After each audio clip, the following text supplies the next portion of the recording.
A real challenge to IT security is how do we deal with our data? Now there's data and there's data, if you know what I mean.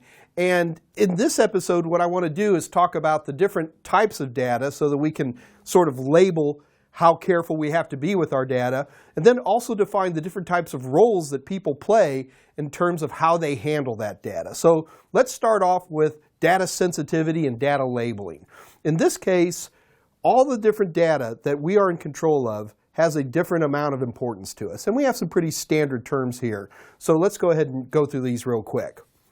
First of all, we have what's known as public data. Public data is data that has no restriction of any form. It is within the public domain. Everybody knows about it. Your postal address, or at least the postal address, not necessarily who lives at the house, would be an example of public data.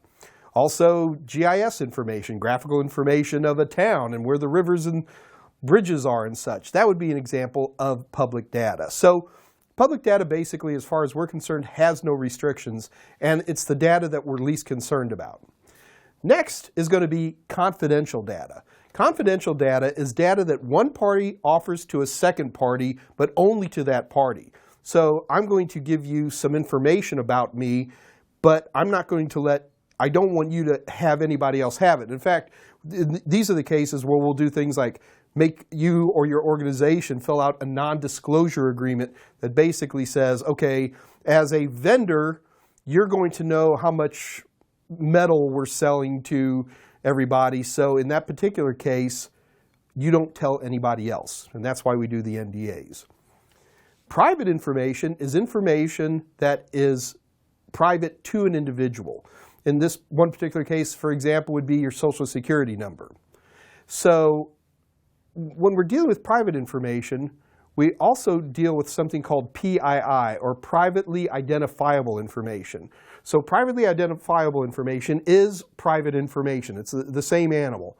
But whereas private information might just be a Social Security number, PII would include your name, your address, your Social Security number, and your cell phone number. So PII is most certainly private, but one piece of private information is not necessarily PII.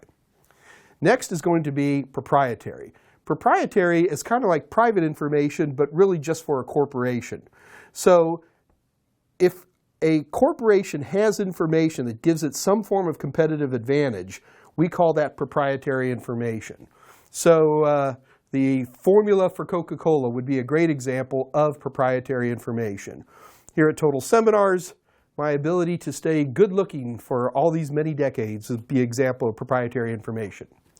Okay, so I thought it was funny. Anyway, so last we're going to have private health information.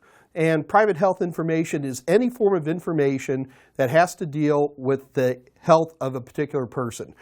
This became a big deal not that long ago when here in the United States about 15 years ago we had our HIPAA laws that came out, because basically it was becoming really easy for insurance companies and health vendors to exchange information that, well, they probably didn't need to have.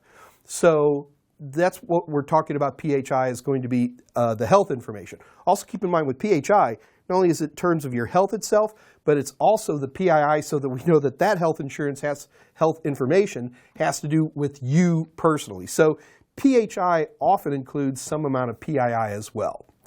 Okay, so now that we've gone through some of the different types of data labels or data sensitivity, we hear that term a lot. What I want to do now is I want to start talking about the people who actually deal with this data in what we call data roles.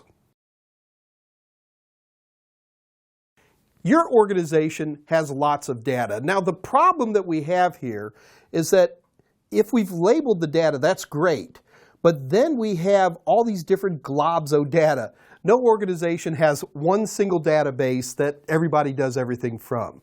We have all kinds of different chunks of data that different people within our organization have to deal with. So what I want to do real quick is go over what we call data roles. It's easy. There's only 3 of them. First of all, there is the owner of the data. Now, the owner of the data is the person who has the legal responsibility, the person who can actually make money, the person who is responsible for that data. So in most corporate situations, the owner of the data is not a person, but a corporation itself. So we have to know who is owning that data at any given moment. Now you would think, well, all data is owned by the company. Not necessarily.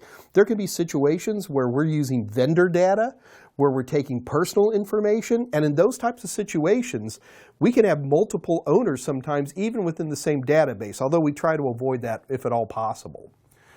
The next thing we're going to be dealing with is the steward or the custodian. The steward or the custodian is the group, the person, the other organization whose job is to maintain the accuracy and the integrity of that data. So who that person might be really depends a lot. In fact, later in this episode when we talk about user awareness, we can break this down a lot more. But there's always going to be somebody who is actually in charge of the day-to-day care of that particular data. And the last person who comes into play is a privacy officer. A privacy officer is the person who is in charge of ensuring that we're dealing with good personal health information, personally identifiable information for that particular database. So once we've got these basics, let's really get into the fun part, and let's talk about user awareness and the many different types of users who use data. When it comes to data, we really have to categorize the people who are using that data, and we define this by what we call roles. Now, I want to be careful here because when we talk about this type of organization, we use it not only for data, but also for systems. It might depend in terms of who's in charge of a particular system. So there's a little bit of interlock between the idea of user roles for data and user roles for systems. So if you hear me sneak in the word systems, these things are actually quite interchangeable within those two terms. So let's go ahead and run through this. Now, first of all, the most important one we're going to have are just users. Users have the standard amount of permissions to do whatever they need to do with that data or that system. They understand how their data functions, and they're also aware of common problems. Like if they see corrupted data or if they're worried about malware, they actually have procedures in place to deal with that, even if that procedure is nothing more than dialing up to IT support. After users, you're going to have what we call privileged users. A privileged user has increased access and control over the data or system, but the big difference here is that, now you need to be careful, a privileged user almost never has the opportunity to actually delete all the data. They might be able to delete a record, for example, or something like that, where a user can only mark things for deletion. But the big important thing is that a privileged user is going to have increased access, they'll be able to see more of the data, and they'll have increased control relative to a user. Now, an executive user is kind of a unique type of user when it comes to data. An executive user is the user who makes strategic decisions about this. They'll be the person who sets policies for it. They'll be the person who verifies backups are being done. They don't actually do it, but they're the person who actually watches over that type of stuff. So the executive is probably going to be the head of the sales department who's looking at certain strategic aspects of the data. So next, when it comes to backups, is we have system administrators. A system administrator, by definition, will have complete control over the data or system, and the system administrator could delete the entire database. The system administrator could erase an entire system. They're in charge of the day-to-day manipulation and administration of that data set. And they've got a big job. They're the one who sets the permissions for users and privileged users. They're the ones who give the executive users opportunities to make overviews of that particular data set. Whatever it might be, they're the guys who are in charge of that. Last is the data owner, or in this case, system owner as well.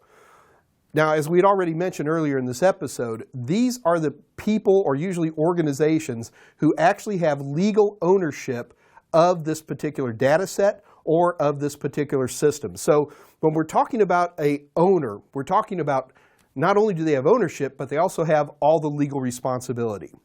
So when we're talking about organizing data, make sure you're familiar with every single one of these different terms because, folks, you're going to see it on the exam.